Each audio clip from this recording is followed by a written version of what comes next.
Hello, everyone. Welcome to another Center for Development Policy and Practice podcast. Today, we are focusing on the series of law and society. And today, my guest is Mr. Mohammad Shafiq Chaudhry. आप अपने आप को कैसे introduce करना चाहेंगे? जी, मैं मोहम्मद शफीक चौधरी लखनऊ से all India पैम इंसानियत फोरम का जिला कोऑर्डिनेटर हूँ और ज़िले के एतबार से हमारे दौरे होते रहते हैं। तो सर, जैसे कि आपने अपना ऑर्गेनाइजेशन मेंशन किया, सो आप ये ऑल इंडिया जो आपका ये फोरम है, आप उसके बारे में थोड़ा बता सकते हैं हमारे ऑडियंस को? ऑल इंडिया पैम इंसानियत फोरम की बुनियाद इस सिलसिले में पड़ी कि सन 1947 में जब हालात पूरे मुल्क के ख़राब हुए तो मौलाना अली मियां साहब रहमतुल्लाह अलैह सोचते रहे कि हमको क्या करना चाहिए। लोगों को से बातें की कि आप लोग आगे बढ़ें और पूरे मुल्क की फ़िक्र करना है कि पूरे मुल्क में अमन और चैन कैसे कायम हो, मोहब्बत या भाईचारा कैसे कायम हो। तो मौलाना अली मियां साहब कई सालों तक सोचते रहे, जब कोई नहीं आगे बढ़ा तो वो खुद बड़े स्कॉलर थे क्योंकि वो पढ़ाने वाले और बड़ा एक इदारा ये जो कॉलेज चलाते हैं उसके खुद जो है वाइस चांसलर थे वो। तो इसी सिलसिले में सोचते रहे कोई आगे बढ़ेगा वो काम करे, मगर जब कोई नहीं बढ़ा तो मौलाना अली मियां साहब ने सन 1950 में इसकी बुनियाद इलाहाबाद से रखी और फिर बड़े बड़े डायलॉग्स वगैरह कराए मौलाना अली मियां साहब ने। इसमें यूपी सिंह जो थे वो भी आए और कई राष्ट्रपति वगैरह गवर्नर वगैरह सबको बुलाया उन्होंने। इससे कुछ हालात जो है थोड़ा नॉर्मल हुए मुल्क के। फिर मौलाना अली मियां साहब सोचते रहे कि इसको और आगे बढ़ाया जाए, तो पूरे मुल्क का दौरा उन्होंने किया इसी सिलसिले में, पैम इंसानी के सिलसिले में। ओके, तो आपके फाउंडर है मौलाना नदवी साहब। जी। तो हमें पता है कि वो एक बड़े स्कॉलर थे, राइटर थे, हिस्टोरियन थे और साथ ही साथ आपने मेंशन किया है कि उन्होंने दौरा किया था हमारे भारत का to understand more about the country, right? तो हमें ये भी पता है कि आपका ये जो फोरम है ये food, employment, shelter, de addictionization and everything उस पे भी काम करता है। ये जो काम मैंने अभी मेंशन किया, उसकी स्टार्टिंग कहाँ से हुई? आप इस फोरम से कैसे जुड़ पाए? जब आपने ये स्टार्ट किया, सबसे बेसिक चीज आपको क्या लगी कि इम्पोर्टेंट है? असल तो बात ये हुई कि ये जो काम हो रहे थे ज़ुबानी एतबार से, डायलॉग्स वगैरह जो हो रहे थे, तो उसके बाद मौलाना अब्दुल्ला हसनी साहब रहमतुल्लाह अलैह ने इसकी फ़िक्र की कि जो उनके मौलाना अली मियां साहब के पोते थे, तो उन्होंने कोशिश ये की कि ये ज़ुबानी बातें तो बहुत हो रही हैं, लोगों के सामने आनी चाहिए, मगर अमली तौर पर चीज़ें आनी चाहिए कि हम कर क्या रहे हैं। तो समाज में हम कैसे जाएं, समाज में कैसे लोगों से मुलाकातें करें, जैसे जेलों में जाएं तो किस अंदाज से काम किए जाएं, हॉस्पिटलों में जाएं, आवाम में जाएं तो वहाँ किस अंदाज से काम किए जाए, जो आवाम जुड़े, करीब आए। जैसे दूरियां बढ़ गई लोगों में कि हम भी दूर हैं वो भी दूर हैं, तो दूर नहीं करीब आना चाहिए। हमें एक दूसरे की बात को समझें, जानें कि आप क्या हैं हम क्या हैं। तो उसी सिलसिले में आगे बढ़ाने के लिए मौलाना अली मियां साहब ने मौलाना अब्दुल्ला हसनी साहब रहमतुल्लाह ने इस काम को आगे बढ़ाने की कोशिश की। तो उन्होंने भी दौरे किए, फिर थोड़े दिन कुछ काम चला, फिर उसके बाद उनका इंतकाल हो गया। फिर उनके भाई छोटे, फिर उन्होंने फिर इस टीम को बढ़ाने के लिए उन्होंने भी दौरे किए, फिर इस काम को बहुत तेज़ी से उन्होंने बढ़ाया। जैसे हॉस्पिटल की विजिट है, फल वगैरह बांटना, मरीजों को जो है इयादत के लिए जाना उनके पास और उनके इलाज के लिए कोशिश करना कि उनका इलाज बेहतर हो जाए, अच्छा हो जाए। जैसे हम डॉक्टरों में टीम हमारी जब काम करती है तो वो देखते हैं अच्छी नज़र से कि ये कौन लोग हैं, कैसे लोग हैं। जब उनका तालमेल हम लोगों से अच्छा हो जाता है तो वो कहते हैं ये लोग बहुत अच्छे लोग हैं, अच्छे इंसान हैं। एक इंसान होते हैं, एक बहुत से अच्छे इंसान है, ये अच्छा काम कर सकते हैं। तो अगर हम उनके सामने कोई बात रखते हैं, ये मरीज की ये चीज़ें ज़रूरियातें हैं, चीज़ें हैं, तो क्या आप पूरी कर सकते हैं? तो वो कहते हैं हमसे कि अगर हुकूमत जितना दे सकती है तो हम उतना कर रहे हैं, और जो नहीं दे सकती वो आप कर सकते हैं। जैसे कपड़े हैं, उनके कपड़े, और जैसे लवारिस मरीज वगैरह आते हैं, उनके पास कपड़े नहीं है, उनके पास बैठने के लिए कोई है नहीं कि इस मरीज के साथ में कौन रहेगा, तो उसमें हम लोग कोशिश करते हैं कोई उनके साथ में, एक मरीज के साथ में रहे, और कपड़े वगैरह भी ला देते, खाना वगैरह भी। वरना अब तो सरकारी हॉस्पिटलों में खाना भी दिया जाता है मरीजों को, मगर उनके साथ में जो लोग रहते हैं जो बहुत गरीब होते हैं, जिनको खाना नहीं मिल पाता है, तो खाने भी अल्हम्दुलिल्लाह हमारी टीम जो है मुहैया कराती है डिस्ट्रीब्यूट करते जी। हैं।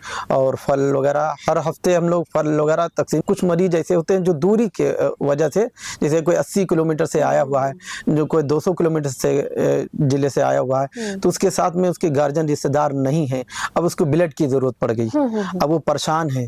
तो जैसे हम लोग जब जाते हैं तो वो कहते हैं भैया हमको कोई ब्लड देने के लिए तैयार नहीं है, और हम ब्लड बैंक में जाते हैं तो उनके पास इतना नहीं, कोई फैक्ट्री ब्लड की नहीं है, मगर हम लोग एक दूसरे से देंगे तभी ब्लड बनता है। तो फिर उसमें हम लोग फौरी तौर पर इंतजाम करते हैं, तो उनके दिल में बड़ी खुशी होती है। तो उसमें एक अच्छी मानवता का एक पैगाम ये पहुंचता है, ब्लड एक ऐसी चीज़ है, इसका पैगाम ऐसा पहुंचता है, ना जात देखता है, ना धर्म देखता है, ना मजहब देखता है, बस हर आदमी चाहता है हमको ब्लड मिल जाए, हमारे मरीज को चढ़े, कौन दे रहा है ये नहीं पूछा, उस पर लिखा भी नहीं जाता है कि किसका है। तो इससे ही बहुत बड़ा पैगाम पहुंचता है ब्लड डोनेट कैंप से। और फिर हम लोगों ने फिर जेलों में काम शुरू किए, देखा कि ऐसे ऐसे बेचारे गरीब और बेसहारा हैं जिनका जुर्माना 1000 है, 500 है, उनको कोई देने वाला नहीं है, तो बड़ा तकलीफ होती है। तो उनकी जब लिस्ट हमारे पास आती है तो हम उनसे पूछते हैं हमको लिस्ट दीजिए, उनके पता दीजिए, उनके कहाँ के रहने वाले हैं जरा हम पूछें। तो जब हम उनको घर या उनके मोहल्ले पहुंचते हैं तो लोगों से पूछते हैं कि ये जो आया है जेल में बंद हुआ था क्यों हुआ, क्या वजह है, तो पता चला इसके घर इतना गरीब था तो इसी वजह से किसी की साइकिल उठा लिया या किसी की चोरी 500 रुपए की कर ली, इसी वजह से वो जेल गया, तो उसका जुर्माना होता है 1000 रुपये, 500 रुपये। अब बेचारा जेल में पड़े रहेगा, उसके घर के जो है खर्चा कौन चलाएगा। तो उस सिलसिले में हमको बड़ी तकलीफ हुई अंदर से कि इस पर काम हमको करना चाहिए। तो हमने लोगों से बात रखी और उसमें अल्हम्दुलिल्लाह जब हमने बात रखी तो लोग तैयार हुए कि ये अच्छा काम है, करना चाहिए, और यह हमारे में है कि आप भूखों को खाना खिलाइए और जेल में जो कैदी बंद हैं उनको रिहा भी कराए, हमारे नबी का तरीका भी। फिर उसके बाद जब हमने शुरुआत की जेल में तो 9 कैदियों की लिस्ट आई हमारे पास 2016 में। तो 2016 में जब ये हमको लिस्ट मिली तो हमने कहा ठीक हम रिहा कराएंगे।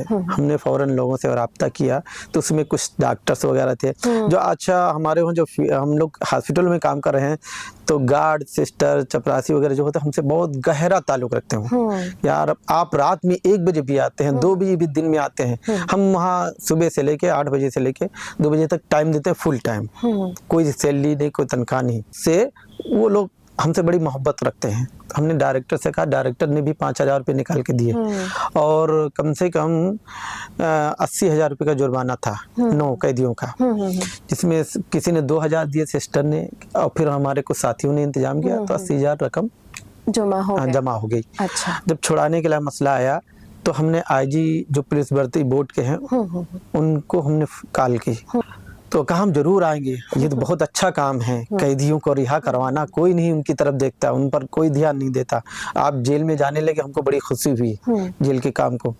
तो वो प्रोग्राम में आए, फिर कैदियों को एक जगह पर जमा किया गया कि हम कैदियों को रिहा करके छुड़ा देना वो असल नहीं है, असल वो कैदियों के सामने पैगाम पहुंचे, आप आए जिस जुर्म करके, अब जुर्म आपको छोड़ना है, आपके अपने परिवार से मिलना है तो ऐसे मिलना है कि आपका परिवार समझे कि आप जो पहले जुर्म करके गए थे वो आप जुर्म नहीं करेंगे। तो इस पर स्पीचें होती हैं, जैसे मौलाना हमारे तकरीर करते हैं और IPS जो होते हैं वो तकरीर करते हैं, जेल के अधिकारी, तो उन पर असर पड़ता है कि हमारी भी फिक्र कर रहे हैं। वो कैदी रिहा करा के जब बाहर हम निकले तो एक कैदी बेतहासा रोने लगा, क्योंकि उस वक्त होली का मसला था, 2-3 दिन हो गए थे होली के, और ज्यादा सब गैर मुस्लिम भाई थे, उसमें सिर्फ एक मुस्लिम था। तो वो लड़का रोने लगा, उसकी उम्र थी 23, वो बहुत परेशान, बहुत रोने लगा। तो आईजी साहब ने कहा आप छूट गए, और डायरेक्टर भी थे, बलरामपुर के डायरेक्टर जो हॉस्पिटल के वो भी थे साथ में, तो कहना आप रो क्यों रहे हैं, आप तो छूट गए, अब होली बनाइए जाके। तो कहा सर रो यूँ रहे हैं कि हमारे पास मोबाइल ना था, हम इतने गरीब थे, हमारे घर पे छप्पर पड़े हुए हैं, हम लखनऊ काम करने आए थे, हम गोंडा जिला के हैं सर, और हमारे घर पर फ़ोन नहीं है, और हमारे पास हम 1 महीने से जेल में बंद हैं। अब हमारे घर पर क्या गुजर रही होगी कि मेरा बेटा काम करके आएगा तो कुछ पैसे लेके आओ, और हमारे भाई बहन छोटे हैं, मेरे बाप बीमार हैं, मेरी माँ बीमार है, तो हम ही बड़े थे घर के, हम ही काम करने, हमारे साथ ये हादसा हो गया। मैं टिकट लेके आया था रेलवे का, मगर उन्होंने मेरा टिकट नहीं देखा और मुझको जेल में डाल दिया। अरे तो एसपी साहब बहुत, जो आईपीएस थे, आईजी साहब, वो बहुत परेशान हुए। तो सब लोगों ने, किसी ने 2000, किसी ने 5000, डायरेक्टर साहब, आईजी साहब और हमारे साथियों ने कम से कम 15,000 रुपये उसके पास हो गए। उसमें जेल के अधिकारियों ने भी पैसे दिए। ये जब उसकी बातें सुनी तो सबके रोना आ गया कि ये वाकया उसके पास। तो आईजी साहब कहने लगे हमारी पुलिस विभाग का ये सिस्टम नहीं होना चाहिए। तो उनको तकलीफ हुई कि इस पर हमको काम करना चाहिए। वो जब छुट गया तो हम लोगों को और तकलीफ हुई। अब पता नहीं किस हाल में कैदी जो होंगे, किस किस जुर्म में होंगे, जिनका कोई नहीं है। अब जैसे लिस्ट आती है तो आ गई, तमाम ऐसी होती कि लिस्ट नहीं दे पाते हैं। तमाम कैदी होते हैं बड़े बड़े जुर्माना के, 1 लाख 1.5 लाख, तो वो समझते हैं रकम कहाँ लेकर। हमारा कोई फंड नहीं, ना कोई अकाउंट नहीं पैम इंसानियत का।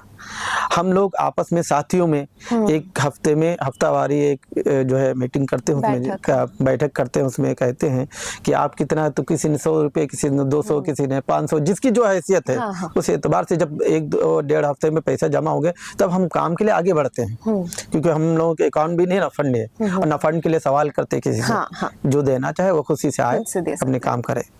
जेल में मेडिकल कैंप लगाते हैं, आई चेकअप। वहाँ आई चेकअप का जैसे कैदी 10 साल से 15 साल से बंद है, तो अक्सर होता है कि आंख उन लोगों की कमजोर हो जाती है, जैसे किसी के आंख के प्रॉब्लम होती है। हाँ, तो कोई दीवार में लड़ गया, कोई गिर गया, तमाम चीजें होती रहती हैं। तो फिर हमने कहा हम हेल्थ चेकअप करेंगे इन लोगों का। तो आई चेकअप ज़्यादा करते हैं उसमें, कि चश्मे की ज़रूरत होती है। तो फिर आई चेकअप होता है, फिर चश्मे टेस्टिंग की जाती है, डॉक्टर्स वगैरह हम खुद ले जाते हैं और परमिशन बाकायदा वो देते हैं। और फिर उसके बाद जब चेकअप हो जाते हैं उसके चश्मे भी हम ही बना के, हाँ, हमारे ऑल इंडिया पैम इंसानियत ही चश्मे मुहैया कराती है। आई चेकअप का कैंप लगता है तो उसमें कैदी कम से कम 3-4 घंटे 5 घंटे हमारे सामने रहते हैं। तो तमाम चीज़ें हमको ये मालूम, तो किसी का कोई वकील नहीं, किसी का पास पैसे नहीं। तो एक साहब पंडित जी आए कि भैया हमारी वालदा जब बीमार, हमें मर्डर केस में आए। हमने कहा क्यों मर्डर किया? कहा शफीक साहब मैंने नहीं मर्डर किया, मैं फंसाया गया हूँ। मेरी वालदा बीमार है, आँख से कमज़ोर है, क्या साथ दे सकते हैं आप? मैं ये नहीं कह रहा हूँ कि आप मुझे छुड़ाइए। वो रोना उसके आ गया, वो रोने लगा मेरे सामने कि शफीक साहब आप मेरी वालदा की खबर ले सकते हैं। तो हमने कहा जरूर, कहाँ रहती हैं? तो बताया इटौंजा में रहती हैं। तो उसने नंबर दिया कि इस नंबर से आप कॉल करके मेरी वालदा तक पहुँच सकते हैं। तो हम गए उसकी वालदा से मिलने हैं, तो देखा बहुत खस्ता हाल में गुजार रहे हैं। उसकी बीवी भी परेशान, उसके बच्चे भी परेशान, रो रहे हैं कि नहीं जुर्म नहीं किया। मोहल्ले वालों से पूछा लोगों से कि उसने जुर्म किया कि नहीं, तो कहा नहीं किया। तो हमने उसका वकील भी, सरकारी वकील किया। अच्छा, सरकारी वकील हमसे राब्ते में रहते हैं, क्योंकि जो जेल के काम देखते हैं जज वगैरह, तो उनसे हमारा राब्ता रहता है। तो उनके जरिए हम बहुत अच्छा काम कर लेते हैं जेल में।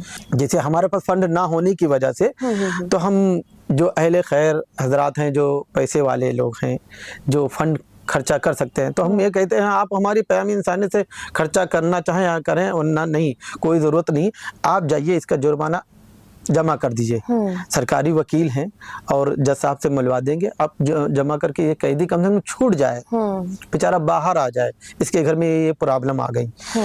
उसकी वालदा को जब हम लेके आए, ऑपरेशन कराए हैं, तो उसका पूरा मोहल्ला रो रहा था कि अब क्या मुसलमान भी ऐसे होते हैं? उन्होंने ये अल्फाज कहे कि अब मुसलमान भी इतना अच्छा काम करते हैं। अब इससे आप ये सोचिए, ना हिंदू ना मुस्लिम, अब पूरे मोहल्ले का एक भाईचारा बढ़ा। लोग कर रहे हैं नफरतें, लोगों पर ना जाइए। हम क्या कर रहे हैं, हम सोचें हम क्या कर रहे हैं। हमको फिक्र करना चाहिए मुल्क की, हमको समाज की फिक्र करना चाहिए, हमको मोहल्ले की फिक्र करना चाहिए। तो ये चीज़ पर जेल में काम किया। फिर हम समाज में आए, जैसे गांव में आए, तो गांव में पहुंचे जाके, तो गांव में लोगों को इकट्ठा किया कि कम्बल बांटने हैं गरीबों को, मगर उसमें हम टारगेट बनाते हैं नाबीना विकलांग लोगों को। गांव में अक्सर हमने देखा है कि अपने माँ बाप को झोपड़ी में बना के डाल दिया माँ बाप को, और अपना तो आलीशान मकान में रह रहे हैं। तो एक बार हमने ऐसे ही किया कि एक बूढ़े माँ बाप को जो झोपड़ी में डाले हुए थे इसके बेटे, हम उनको उठा के लाए, उनको कम्बल दिया, उनको फोटो खिंचवा के पेपर में निकलवाया कि उनको गैरत आए। उनका जमीर जो है क्या है कि हमारे माँ बाप जिन्होंने पैदा किया, हमको पाला पोसा, इतना बड़ा किया, इस काबिल बनाया, उन माँ बाप को हम जो है एक झोपड़े में झप्पड़ में डाले हुए हैं। तो उनको कुछ हिले अंदर से, उनका दिल कुछ वो हो, नरम हो।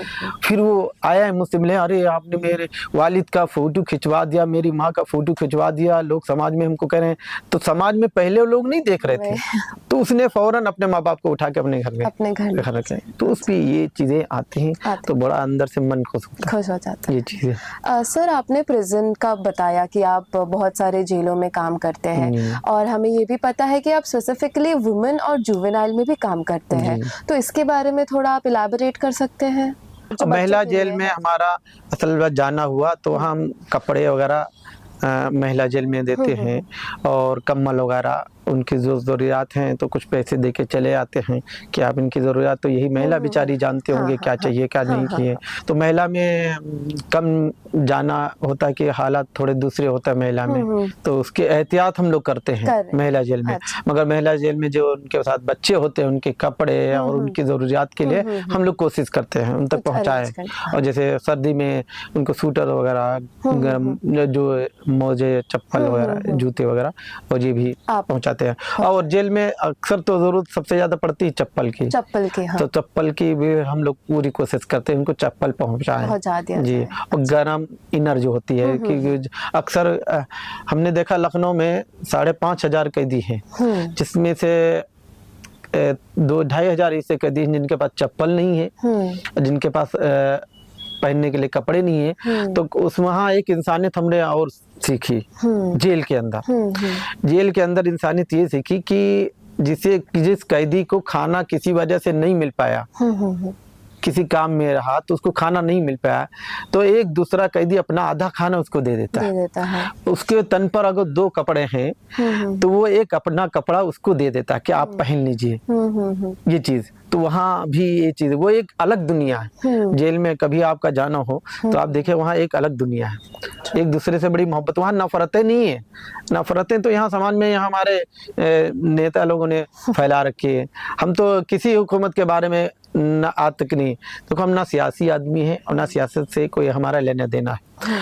हम सियासी आदमी को ला के बुला के अपने मंच पर नहीं बैठालते हैं, उनको कुर्सियों में आवाम के सतह पर बैठालते हैं। अभी जब हमने एक प्रोग्राम किया जिले में, बड़ा प्रोग्राम किया, तो उसमें जितने विधायक थे, चाहे भारतीय जनता पार्टी के हों, कांग्रेस के हों, चाहे समाजवादी पार्टी के हों, जिस उसके हों, उनको सबको उन समाज के उसमें कुर्सियां दी कि आप यहाँ बैठिए, तो समाज में आप अच्छाइयाँ फैलाइए, बुराइयां खत्म हो जाएंगी, आप अच्छे बनने की कोशिश।